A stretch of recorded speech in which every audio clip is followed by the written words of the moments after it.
그러면 유병욱 순천향대 서울병원 가정의학과 교수 모시고 자세한 내용 얘기 나눠보겠습니다. 어서 오십시오.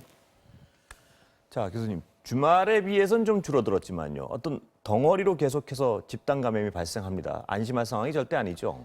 정확하게 짚어주셨습니다. 예. 덩어리로 집단 발병이 되고 있습니다. 예. 숫자가 50명, 60명, 70명, 30명은 중요하지가 않습니다. 어디서부터 시작되는지 모르는 깜깜이 이 감염, 조용한 전파가 지속적으로 산발적으로 나타나기 때문에 어떨 때는 100명이 넘는다고 예. 해도 그것이 연결고리를 다 알면은 크게 걱정할 사항은 아니거든요. 예. 근데 지금 여기서 7명, 여기서 5명, 여기서 3명 이렇게 산발적으로 나타나는 깜깜이 감염은 우리 사회가 지금 현재 조용한 전파가 흐르고 있다는 아주 작은 예일 뿐이고요. 실제로 지금 보이는 숫자는 큰 의미는 없습니다. 예. 그 말씀이 좀 기억에 남는데, 그러니까 100명, 그 단순 명수보다는 전파 경로를 알 수 없는 사람들이 얼마나 있느냐, 또 그 빈도가 얼마나 있느냐, 이게 굉장히 중요한데 우리는 그게 계속 발생하고 있는 거죠. 그렇습니다.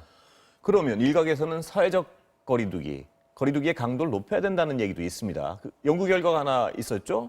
보니까 우리가 사회적 거리두기를 안 했으면 어마어마한 어떤 전파가 이루어졌을 것이다. 이런 내용인데 한번 소개해 주시겠습니까? 우선은 그 사회적 거리두기라는 것을 시행 안 한다는 것은 예. 마스크 착용이라든지 또는 고강도 사회적 거리두기를 하지 않은 무방비 상태로 놔뒀을 때입니다. 예. 우리나라의 이 대구 경북 사태가 생기기 바로 직전에 외국계 한 투자회사에서 환자 수를 예측한 적이 있었습니다. 예. 그때 뭐 2만 명 이상 발생할 것이다라고 나왔는데 실질적으로 그렇지 않았죠. 예. 그 이유는 이것이 우리가 가정에서 거리두기를 하지 않고 밀집된 것을 피하지 않고 그대로 그러니까 일상으로 나온다고 완전히 하면 정상 생활을 했을 경우를 가정한 맞습니다. 거군요. 예. 경계하지 않았다고 예. 하는 경우에 예. 정상적으로 우리 이 R-이 2.5에서 3.0 예. 감염 지수를 3이라고 하는 경우에 5천만 명이라고 하는 우리 대한민국 인구의 약 3,800만 명이 감염이 가능하다라고 하는 수학적 예. 계산입니다. 예. 그렇지만 실제로는 우리가 고강도 사회적 거리두기, 마스크 쓰기, 개인 방역을 우수하게 진행하면서 그리고 이제 정부의 일괄적인 정책에 따라서 국민이 잘 따라왔기 때문에 어떻게 보면 성공적인 방역을 하고 있는 예라고 할 수 있을 것 같습니다. 말씀하셨지만 아무런 대비를 하지 않았을 때 3,700만 명 정도가 걸렸을 수 있다 이 얘기 같은데요. 맞습니다. 그러면 우리가 지금 어떤 초기에 발생 초기에 방역 정책이 굉장히 중요하다는 걸 역으로 어떤 강조하는 거겠죠, 이게? 사실 이 부분은 이제 초기에 특정한 국가에서 들어오는 사람을 막느냐 안 막느냐는 그 원론적인 얘기로 돌아갈 수 있는데요. 예. 사실 이제 최근에 이제 뉴질랜드 같은 경우는 예. 확진 환자가 발생되지 않았다, 예. 청정국이다라고 하는 표현을 썼는데 사실 그거는 의학적으로 옳은 표현은 아닙니다. 즉 예. 누가 바이러스에 노출, 감염, 발병이 되었지만 증상이 없는 상태로 지나가고 있을 수도 있기 때문에 예. 지금 우리가 확인되고 있는 확진자가 없다고 그래서 청정한 나라다 얘기하기는 어렵고요. 예. 실질적으로 2009년 H1N1 신종플루 때도 얘기가 있었습니다. 그때는 이제 중미에 있는 한 국가에서 발생한 돼지 독감이다. 예. 그래서 그 나라에 대해서 한 1, 2년 동안 비난이 있었는데 나중에 2, 3년 뒤에 연구를 해봤더니 2012년, 2013년에 같은 시기에 영국에서도 똑같이 네. 발생이 됐었습니다. 다만 그래서 증상이 안 나타났단 말씀이신가요? 그렇습니다. 그래서 예. 초기를 방역하는 거는 굉장히 중요했고 고강도 사회적 거리두기가 중요했지만 특정한 국가나 특정한 흐름을 갖다가 완전히 차단한다는 것은 비행기 타고 전 세계를 24시간에 다 돌 수 있는 이런 현대 사회에서는 조금 어려움이 크고 중세 시대에만 가능한 방역 방법이라고 말씀드리고 싶습니다. 그럼 어차피 교수님 말씀은 치료제나 백신이 나오기 전에는 완벽한 방역은 있을 수 없다는 말씀으로 해석해도 되는 건가요? 사실은 이제 예. 코로나19에 대해서 우리가 더 많이 알아가고 있습니다. 우리가 이 코로나 바이러스가 총 7가지가 있는데 예. 메르스 코로나 바이러스나 사스 코로나 바이러스와 같은 중증 질환이 아닌 4개의 코로나 바이러스는 우리가 보통 얘기하는 목이 칼칼하고 예. 열이 약간 나고 콧물이 흐르는 그런 코로나 바이러스 예. 감기입니다. 예. 이 코로나19도 어느 시점이 돼서 많은 사람들이 집단 면역을 갖고 중화항체를 만들어내는 능력을 자연적으로 갖게 되는 시점이 언젠가 오게 된다고 하면 거기에 우리가 변이까지도 우리가 막을 수 있는 백신과 중증 환자에 대한 치명률을 낮출 수 있는 약이 같이 있다고 하면 예. 지금 우리 계절성 독감처럼 어느 정도 조절이 된다 하겠지만 결국은 좀 더 시간을 갖고 지켜봐야 되는 그런 얘기인 것 같습니다. 그러니까 교수님 말씀하신 건 방금 지적하신 어떤 그런 조건이 되지 않는 한은 지금 환자 수에 상관없이 방역에 완벽히 성공했다고는 어느 나라도 할 수 없다는 얘기로 해석해도 될 수 있는 거 맞습니다. 아닙니까? 지속적으로 환자는 발생을 하는 거고요. 예. 대한민국처럼 투명하고 누구나 검사할 수 있는 곳에서 나오는 데이터 값은 비교적 신뢰할 수 있는데도 예. 우리가 숫자를 갖고 걱정을 하지 않습니까? 예. 지금도 코로나19는 대한민국에 조용한 전파가 진행되고 있고 약 20%는 본인이 감염되어서 발병을 했어도 증상이 없어서 2, 3주 뒤에 그냥 항체를 갖고 여기서 말하는 예. 항체는 걸렸다고 확인되는 항체, 예. 즉 다시 걸리지 않는다는 중항체까지는 모르지만 예. 걸렸다라고 하는 그 그것도 다른 흔적은 거군요. 예. 흔적은 남는 상태가 되고 있다는 게 현재까지 연구 결과입니다. 예, 중화항체를 안 가질 수 있는 건가요? 그 어떤 걸리고 지나갔어도? 이것이 이제 이 핵심이 될 것 같은데요.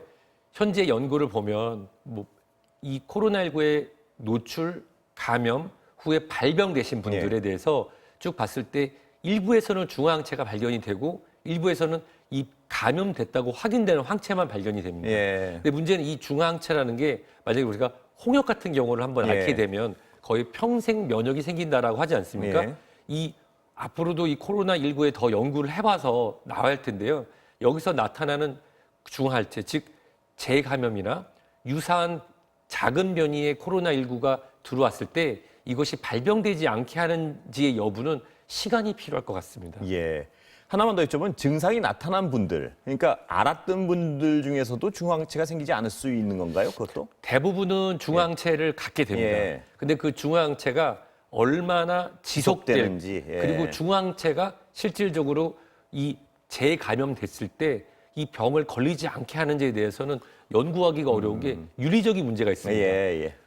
걸리게 할 수가 없으니까요. 예. 고생하신 분들한테 예. 다시 바이러스를 노출해서 해야 되는 예. 그런 면이 있기 때문에 그러한 분들이 안정성이 다 확보가 되고 그다음에 여러 나라에서 중화항체를 가졌던 사람들이 재감염이 되지 않는다는 하는 많은 데이터 값이 나올 때까지는 좀 조심스러운 면이 있습니다. 예, 저런 연구 결과도 좀 주목받는. 거리두기 어느 정도 하면 우리가 늘 여태까지 강조해 왔지만요. 1m만 거리둬도 감염 가능성이 상당히 낮아진다. 뭐 이런 통계가 좀 나온 것 같은데요. 그렇습니다. 근데 예. 이 재미있는 연구는 예. 2015년, 2016년, 2017년에도 지속적으로 소개됐고요. 예. 이런 계절성 독감을 우리가 하기 위해서는 소매로 입을 가리고 예. 기침하고 증상이 있는 사람은 마스크를 쓰고 1m 이상 떨어진다고 하면은 이 비말도 중력에 의해서 무게로 떨어지기 예. 때문에 1m 정도인 경우에는 한 80% 정도, 예. 2m 떨어진 경우에는 그 이상, 그 2배의 효과가 나타난다는 것은 지속적으로 알려져 있는 사실입니다. 예. 그렇다면 한 1m 정도 떨어지고 마스크만 양쪽 다 쓴다면 감염 가능성은 현저히 떨어진다고 봐야겠네요.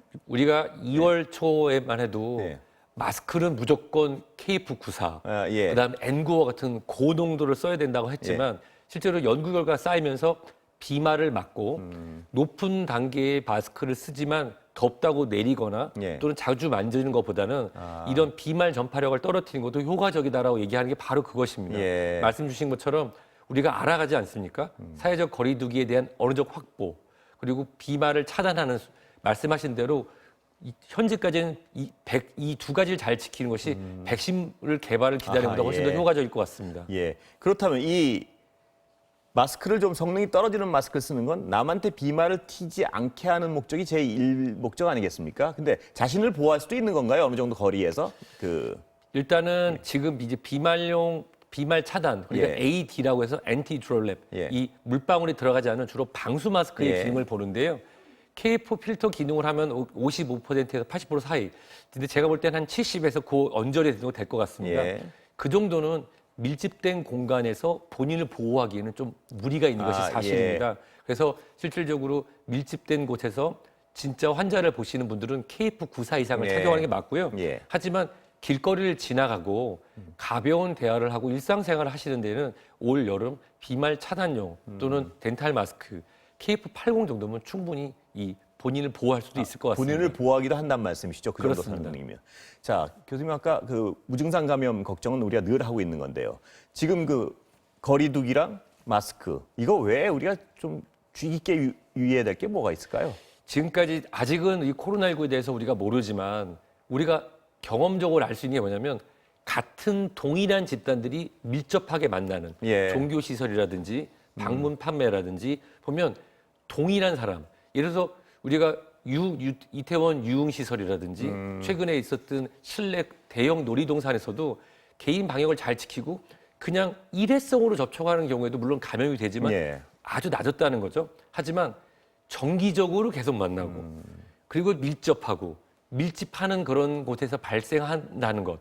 이것이 우리가 종교시설이라든지 또 다른 곳에서도 다중이용소에서 이미 알려져 있지 않습니까? 예. 그래서 그런 부분에 대한 주의를 낮춘다고 하면은 지금 이 깜깜이 발병, 산발적 집단 발생을 많이 줄일 수 있을 것 같습니다. 말씀하신 그런 소모임 같은 경우는 방역 수칙을 더욱 철저히 준수해야겠군요. 맞습니다. 예. 저희 의사들도 모임을 예. 하는 데 있어서 예. 가능하면 모임 안 하고 비대면으로 회의를 하지만 예. 모임을 할 때 항상 마스크를 쓰고요. 예.